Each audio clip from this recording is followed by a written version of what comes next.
السلام عليكم ورحمة الله وبركاته. الزمالك يعثر على المحلل الثاني وهو اتحاد الكورة. اتحاد الكورة بصراحة بيعامل الزمالك كأنه الابن المدلل بالنسبة له. الزمالك عايز بطولات او عايز الدوري، حاضر يا عم هضغط لك الاهلي واخلي لك الاهلي يفقد نقاط ولاعيبته تجيله اصابات وانت ربنا يكرمك وتاخد الدوري. ما انتش عارف تاخده بمجهودك، حاضر هساعدك يا سيدي. عايز باقة احتواء، هجيب لك حكام وضربات جزاء وبص مفيش احسن من كده. الجدعن بقى وشد حيلك. الزمالك بصراحه يعني اتحاد الكره ما اثرش معاه وظبطه احلى تظبيطه. التظبيطه الجديده بقى او الاتحاد الكره بيحللها الزمالك، عامل له حساب بنكي وتصرف فيه يا عم الحاج زي ما انت عايز. جيب لعيبه، اشتري في مواطن اللي هو ممدوح عباس اللي هو رئيس نادي الزمالك واخد حكم قضائي بان هو حجز على الارصده. اتحاد الكره يعني بص احلى مساعده واحلى مساعده. هي الصراحه اتحاد الكره يعني المحلل الثاني بعد وزاره الشباب والرياضه. وزاره الشباب والرياضه ساعدت الزمالك بما فيه الكفايه، والريحه فاحت وبقى شكلهم وحش، والوزير يعني محافظ على المعزول اطول فتره ممكنه. بس الراجل خلاص ما عدناش نقدر نساعد اكتر من كده يا عم الزمالك. احنا هنعمل لك ايه بقى؟ خلاص شوف لك حته ثانيه. فشافوا له اتحاد الكره، واتحاد الكره بصراحه قام بالواجب. حتى اتحاد الكره عايز يفتح باب القيد للزمالك عشان يروح يلعب بطوله يعني بطوله احنا بنتكلم وديه. ايه الغرض؟ ايه المنفع؟ ما تعرفش. الزمالك شايف احلى مساعد واحلى مساعد. ناقص اتحاد الكوره السنه دي يلعب مع الزمالك، او ان هو يخليه يروح يلعب في بطوله افريقيا. يقول له تعال انت ما بتلعبش في بطوله افريقيا، هنوديك تلعب في بطوله افريقيا مع الاهلي وخلاص، ونلعب فيوتشر واسمهم بيراميدز في الكونفدراليه. لكن بصراحه الزمالك احلى مسانده السنه دي واحلى دعم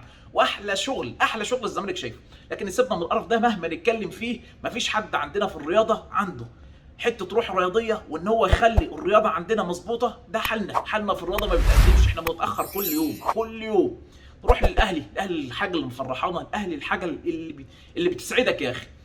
افراح الاهلي مستمره، وان شاء الله بكره نشوف ممر شرفي من حرس الحدود للاعيبه ابطال افريقيا.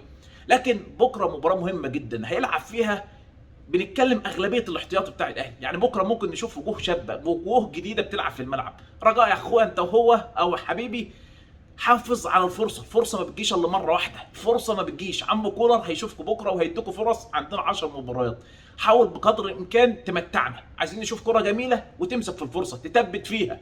ما تجيش بقى ساعتها ونشوف لعيب بيتصاب، ما يجيش ساعتها ونشوف لعيب من الاهلي يعني مش في الفورم زعلان وهو نازل بكره. مش عايزين نشوف ده، عايزين نشوف متعه، عايزين نشوف لعيب بشخصيه الاهلي، عايزين نشوف لعيب هيبقى مكمل معانا السنه الجايه ان شاء الله. لعيب يبقى واثقين فيه ان هو يبقى راجل السنه الجايه، مش انتش على الكفء والاداء ده. شكرا يا عم الحاج، عشان ايه نبدا نشوف صفقاتنا وحاجتنا ان شاء الله. نتمنى ان شاء الله عم كولر بكره يعني يورينا الوجوه اللي ما بتشوفش فرص بقالها كتير تتمسك هي برضه بنفس الفرصه. عندنا احمد القندوسي، دي فرصه مهمه جدا بالنسبه له ان هو يثبت فيها، وعنده فرصه ان لو حمدي فتحي مشى ممكن هو ياخد برضه الفرصه ديت وان هو يخش في الجيم. احمد القندوسي لعيب مهم جدا، لعيب هيفيد الاهلي في الفترات الجايه. كذلك عندك خالد عبد الفتاح ان شاء الله نستفيد به بكره. برضو ان احنا نحب نشوف باك شمال بقى ايا يكن هو مين، نحب نشوف. كذلك فرصه لايمن اشرف، الراجل يشوفه، الراجل ما خدش مباراه طول الموسم، فبكره فرصه كبيره لايمن اشرف. ايمن اشرف على المستوى الشخصي بحبه جدا، لاعب راجل في الملعب. بس عمو كولر ساعات جه عليه السنه دي ما لعبوش، ما ادالوش فرصه، بعكس ناس كتير خدت فرصه وكان مساندها كتير جدا، منها محمد شريف، منها مثلا طاهر محمد طاهر. لكن بكره دي فرصه الناس ديت. احمد عبد القادر اكيد هيشارك بكره، هتريح بيرسي تاو، اكيد هتريح كهربا، محمد شريف هيبتدي. لكن زي ما بنقول اللعيبه دي تمسك في الفرصه بكره، تثبت في الملعب، تبقى ما انت زعلان بتجري بتلعب كانك بالظبط لعيب اساسي في الاهلي. واحنا عايزين لعيب راجل في الملعب، اداء في الملعب، بطوله نكسب بكره ان شاء الله. بطوله الدوري بقالنا سنتين ما بنكسبهاش، كان في احتواء، كان في دعم للزمالك، عايزين نلغي الدعم ده بكره ان شاء الله. الاهلي باذن الله يستعد بكره صداره الدوري.